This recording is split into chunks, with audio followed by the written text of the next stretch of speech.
Okay, it's Clark and Skipper here with Small Boat Restoration, our little hobby adventure.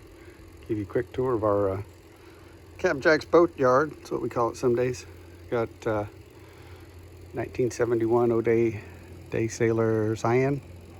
Found a nice spot on the porch. Put it there because hull's 700 pounds plus trailer. Probably don't want it sinking into the yard, and she's done pretty good in spots like that before. Moved in, none of this was here. Added a fence. First thing went in was the two slip sunfish shack, which actually has some sunfish in it. And then over the fall, we thought cooler weather, nice place to sit. We made this little deck area here, added pergola, and we got the first year's worth of grapes and wisteria going. Should fill in a little bit more. It's a good fall and spring spot with get the sun in the afternoon. Of course, we added a few bird houses and a weather station. Got to have those. And Smedley, our Alcort catfish, is hanging out there now. She's got a little cover over the top, and this is also going to be set up. We beefed up the overhead structure so we can put some block and tackle and use that as a hoist area if we need to flip a heavier boat over. Can roll the work dolly over here, use these little portable ramps, get a boat up on here, flip it, work on it, and then keep going from there. The sunfish shack, 16 by 16 with the 18 footers on top of a tin roof to keep, most of the bird poo and pine needles, that type of stuff off the boats, and it's working out. You might remember it when we had sides on it, and we found out all that really did was just make a nice catch for the leaves blowing around. So the sides came off. And current residents are the Penobscot 14 St. Jacques that we built.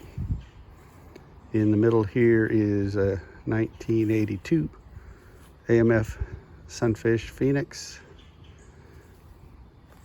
Next door, they kind of move back and forth, is our 1965 Alcort Sunfish Wave, and hanging patiently from the rafters, 1981 AMF Sunfish Madison. Coming over the edge here is the Grumman 17 double ender Scout. And Scout is kind of grimy. Need to get Webb out here to spray some Tilex on it and scrub him down.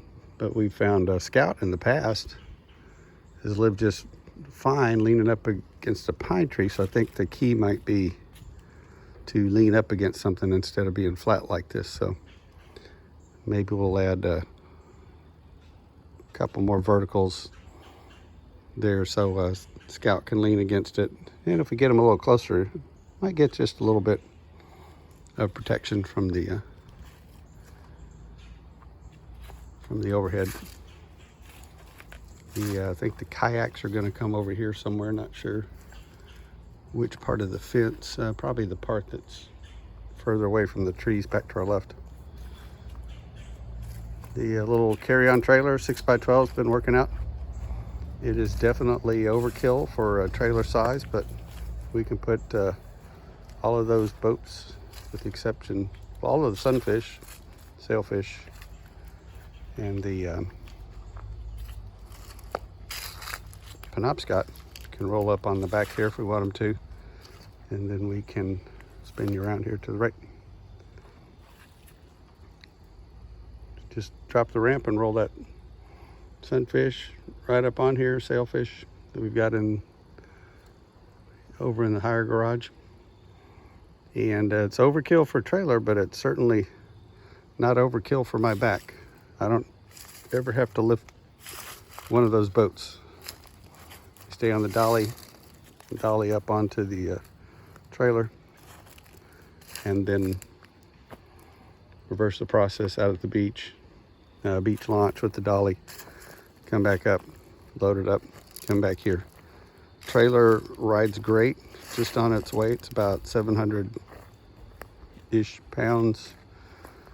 So watching that boat on the dolly strapped down, riding behind us, it barely even see it move at all. And compared to a lightweight trailer, that's we were happy with that. I know we've been places before where may not have room for a bigger trailer. And if you've only got one boat, then some of these smaller trailers are just great also for this Sunfish fleet. We found actually a jet ski that's built for a double jet ski, and by that I mean a two-seater with the longer bunks on it. Works good as long as you got 7 feet from the axle up to where the bow stop is. It rides good, and those double ski trailers are heavier, so they ride nice going down the road too. We've taken one of those, 2,000 miles from Florida up to Niagara Falls and back, and boats rode great on that. Here's a little combination. The lower part's the Sunfish work dolly that's got bunks on it. The upper part's a strong back we built for a cat boat that we were going to start on in Florida. That's been delayed, but in the meantime, Skipper mentioned it would make a nice work table, and it certainly has. We built a nutshell pram on this and had room on either end for to lay out plans on one end and lay out boards and bits and other pieces on the other end. And now it's holding up some lumber that's going to be used, a little bit used on the Boatworks awning that we're going to put up, and the rest of it's going to go away with our handyman who can use it for other projects. This area over here was just a pile of sticks and leaves, and made a nice copperhead habitat. Finally to the point where we got it cleaned out. Took some brick that was left over that the builder had left on the lot next door to us, asked us if we want it. We said sure, we'll find something to do with it. So we made a nice little key or a quarter deck for the skipper to watch and supervise projects that are going on. We're working on getting down some pea gravel. Pea gravel makes a nice base. What we do when we do hardscape projects like this, put down a base, get the yard clean, get the dirt mostly level. It's usually already compacted down from years or people or mowers or whatever. Then throw down some pea gravel, get a long board, give it a fancy name like a screed. Put down some pea gravel, use that screed to come across and get the gravel level, and then start laying down paved stone, flagstone, brick, whatever you want. And once you're done, you can kind of tighten everything up by dropping in some paver sand, or if you keep things further apart, you can continue on with pea gravel and have a nice little area. We chose this type of rock because I can come through here with a blower and just take the blower and send it on back into the forest. One of our other projects was this our conservation area back here. Add a little trail through, and just the rest of it's just going to be nature. We took out dead, diseased, invasive species, and we limbed up some of the trees and pruned down some other things, and got a nice spot to take a little walk after dinner, or before dinner, or lunch, or breakfast. Don't spend much time walking at night though. So this area is coming together. Got to figure out a good place for garden tools. That's where they're at right now, but thinking a little lean-to or shed might be a better answer for those. And a little garden cart, so might just but they're good where they're at now. And latest project we finished right before this little brick area was the work deck off the back of the Lewis Boatworks. We wanted it built up level with the shed floor so we can roll a project in across the gangplank into the shed and out onto this work deck. So I don't know, decks are us. Just about every place we've ever lived, we've put in some type of deck or enclosed a patio or done those kind of projects.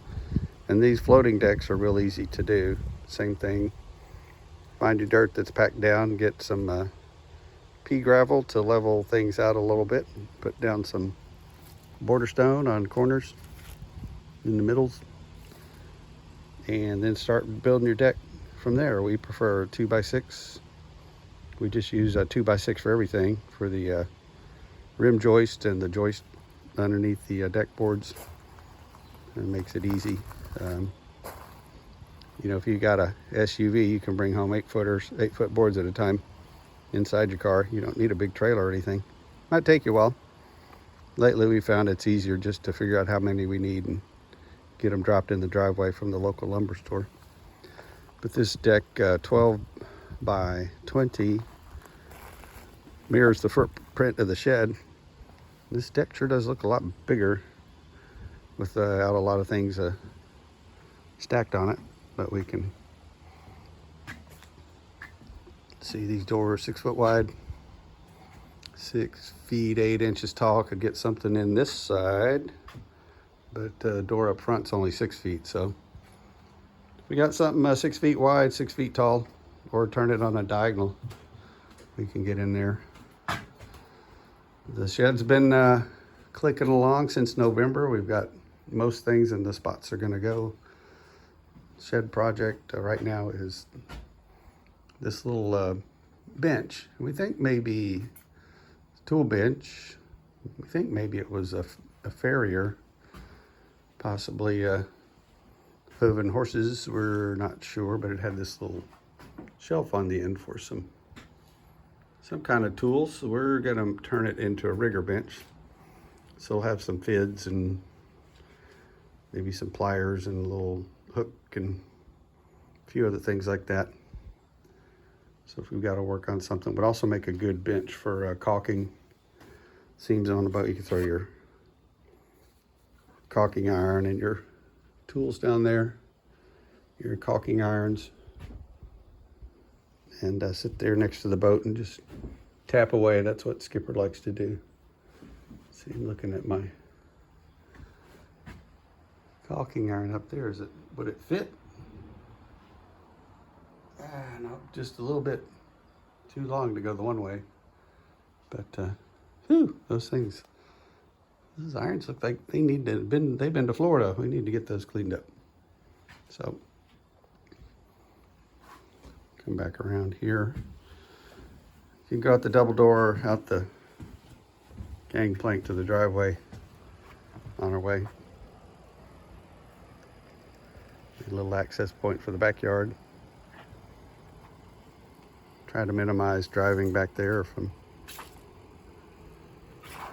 We got plenty of time. We can use the lawn tractor to move those trailers around, or some of this dirt back here is packed down so hard I think we could play basketball on it. Skipper's mentioned the basketball hoop a couple times.